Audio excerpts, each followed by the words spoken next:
جل جلالہ.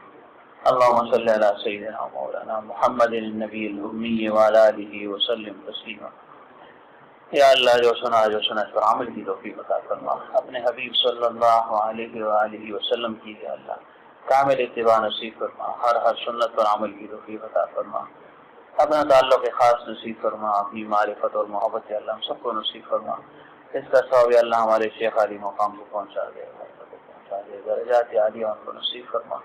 خبر بھر یا اللہ انوارات کی بارش نازل فرما. جملے اولیاء میں وہ مقام عطا فرما تیری شان کے ساتھ لائق ہے. اپنے حبیب صلی اللہ علیہ وسلم کی دائمی رفاقت اور صحبت نصیب فرما. ان کے فیضات سے ہم سب کو بہرمند فرما. ان کے فیضات دنیا میں عام اور تام فرما. دنیا کے کونے کونے تک پہنچا دے.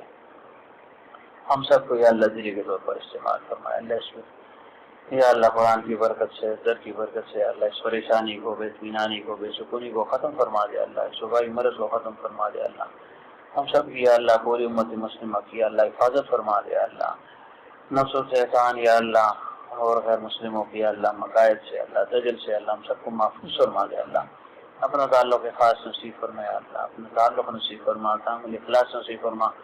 للہیت یا اللہ نصیب فرمایا. اللہ اس پریشانی کو اللہ ختم فرما دے. اللہ کامل اطمینان قلب اور سکون یا اللہ سب کو نصیب فرما دے. اللہ کامل اطمینان قلب یا اللہ کامل اطمینان قلب اور سکون یا اللہ ہم سب کو نصیب فرما. اللهم ارفع عنا البلاء والوباء. اللهم ارفع عنا البلاء والوباء. اللهم ارفع عنا البلاء والوباء بحرمة سيد المرسلين وشفيع المذنبين سيدنا محمد صلى الله عليه وآله وسلم. إنك على كل شيء قدير برحمتك.